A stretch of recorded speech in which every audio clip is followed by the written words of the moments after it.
Samsung Galaxy M14 5G কি নেই এই ফোনটিতে? Unique new design, powerful battery, আলাদা করে মেমোরি কার্ড ব্যবহারের সুবিধা, সেই সাথে পাচ্ছি IPS LCD প্যানেল এবং আরও পাচ্ছি এখানে 5G নেটওয়ার্কের সাপোর্ট পাচ্ছি। তো এই ফোনটি লঞ্চ করা হয়েছে 2023 সালে, কিন্তু এখন 24 সালে আসে এই ফোনটির প্রচুর পরিমাণে চাহিদা। এবং এত চাহিদা কেন, এই ফোনটিতে কি কি ব্যবহার করা হয়েছে, এই সব কিছুই তুলে ধরবো আপনাদের মাঝে।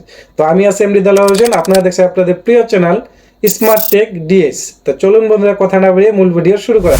ফোনটির ডিজাইন এবং বিল কোয়ালিটি নিয়ে যদি কথা বলতে যাই, ফোনটি হলো প্লাস্টিক বিল্ডের ফোন এবং এই ফোনটিতে ফ্রন্টে গ্লাস ব্যবহার করা হয়েছে এবং ব্যাক প্যানেলে প্লাস্টিক ব্যবহার করা হয়েছে এবং বডি ফ্রেম সবই এই ফোনটির প্লাস্টিকে তৈরি করা হয়েছে। তবে প্লাস্টিকে তৈরি করা হলে এই ফোনটি মোটামুটি ভালো মানের প্লাস্টিকে ব্যবহার করা হয়েছে স্যামসাং। তো এখানে যে জিনিসটা আমি মিস করব সেটা হলো যে এখানে যদি IP67 এর ডাস্ট রেজিস্টার ব্যবহার করা হতো তাহলে আমার মনে হয় ভালো হতো। এই জিনিসটা আমার কাছে কমতি মনে হয়েছে।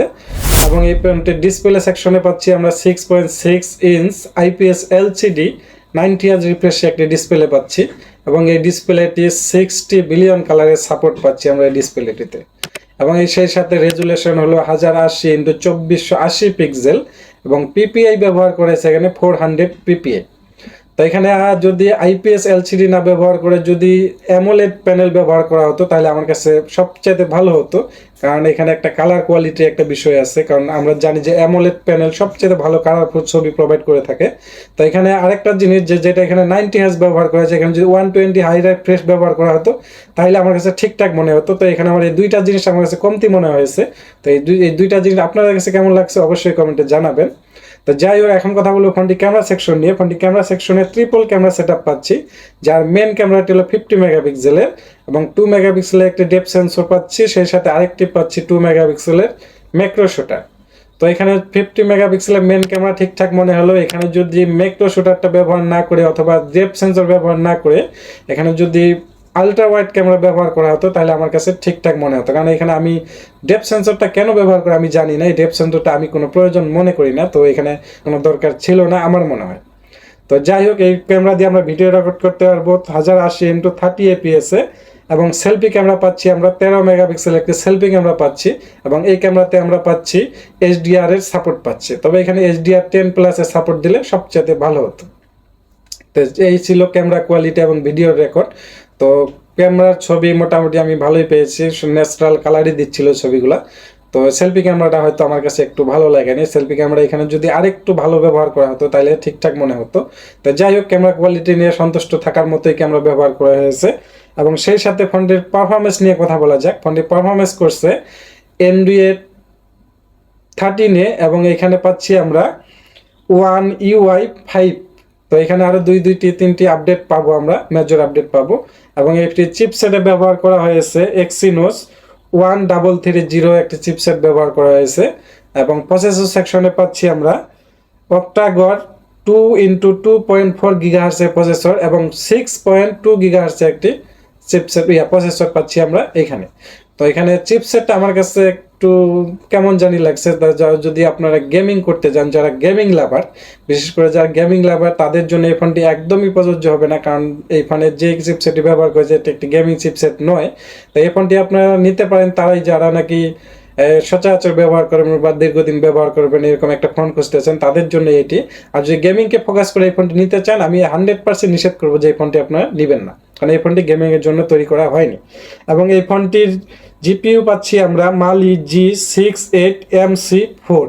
তো জিপিইউ আমার কাছে ঠিকঠাকই মনে হয়েছে। এবং মেমোরির কথা বলা যাক, মেমোরিতে পাচ্ছি আমরা র্যাম পাচ্ছি 4GB এবং রম পাচ্ছি 128GB প্লাস 64GB। তো যেহেতু এখানে একটা আলাদা করে মেমোরি কার্ড আমরা ব্যবহার করতে পারবো, তো এখানে মেমোরি কার্ড নিয়ে কোনো কথা বলার কোনো কিছু নাই। তবে র্যাম রম ঠিকঠাকই মনে হয়েছে, কারণ এখানে 4GB র্যাম ব্যবহার করা হয়েছে। হয়তো আরও দুই একটা ভেরিয়েন্ট আসতে পারতো, তো এখনো আসেনি। তো দেখা যাক আগামীতে আসে কিনা। তো সেই সাথে ব্যাটারি সেকশন নিয়ে কথা বলি। ব্যাটারিতে সবচেয়ে ভালো যেটা লেগেছে আমার ব্যাটারি, এটা হলো 6000 mAh এর ব্যাটারি এখানে ব্যবহার করা হয়েছে। তো আমার জানা মতো আমার মনে হয় না যে কোনো কোম্পানি এখনো 6000 mAh এর ব্যাটারি বের করেছে। তো সেই সাথে যে চার্জারটি ব্যবহার করা হয়েছে, এই ব্যাটারিটা আমার যদি মনটা ভালো করে দিয়েছিল, কিন্তু চার্জারটি আমার মনটা অবশ্যই খারাপ করে দিল, কারণ এখানে মাত্র 15 ওয়াটের একটি চার্জার ব্যবহার করা হয়েছে। তো 6000 mAh এর সাথে 15 ওয়াটের চার্জার কোম্পানি কিভাবে দিল এটা আমি বলতে পারবো না, একমাত্র কোম্পানি বলতে পারবে। তো এখানে এই চার্জারটি একদমই বেমানান মনে হয়েছে আমার কাছে, একদমই যায় না এই ব্যাটারির সাথে। কারণ 6000 mAh এর একটি ব্যাটারি 15 ওয়াটের চার্জার দিয়ে চার্জ করতে গেলে কতক্ষণ সময় লাগবে আপনারা নিজেই একবার বিবেচনা করে দেখুন, যে 3 থেকে 4 ঘন্টা সময় লেগে যাবে। তো অর্ধেক দিন চলে যাচ্ছে।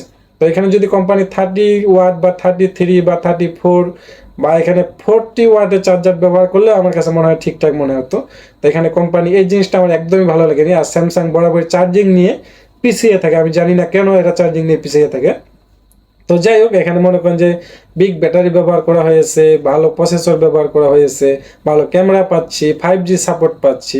তো এই যা যা অফার করেছে এই ফোনটি এই 24 সালে এসেও এটি মানানসই চলে। তাই শুধু দুই একটা হাতে কোনো জিনিস আমার কাছে খারাপ লেগেছে। তো যারা এই ফোনটি এখনও নিতে যাচ্ছেন নিতে পারেন, তবে এই ফোনটি যদি গেমিংকে ফোকাস করে নেন, আমি একদমই নিষেধ করবো যে আপনারা যারা গেমিং করবেন তারা এই ফোনটি নেবেন না। তো হ্যাঁ, যারা লাইফ টাইম চাচ্ছেন যে আমি একটা ফোন নিব, কয়েক বছর ব্যবহার করব, হালকা পাতলা গেম করব, ছবি টবি তুলবো, ভিডিও দেখবো, এই জাস্ট এতটুকুই। আর এর চাইতে বেশি আশা করলে এই ফোনটি আপনার জন্য নয়। তো যাই হোক, এই ফোনটি কী কী অফার করছে সব কিছুই তুলে ধরলাম আপনাদের কাছে। তাই এই ভিডিওটা কেমন লাগলো অবশ্যই কমেন্টে জানাবেন, এবং আমার এই নিত্য নতুন ভিডিও পেতে আমার চ্যানেলটি সাবস্ক্রাইব করে রাখবেন এবং পাশে থেকে বেল আইকনটি বাজিয়ে দিবেন, এবং আমার ভিডিও লাইক কমেন্ট শেয়ার করবেন যেন আপনাদেরকে আরও নতুন নতুন ভিডিও বানিয়ে দেওয়ার জন্য আমার আগ্রহ জাগে।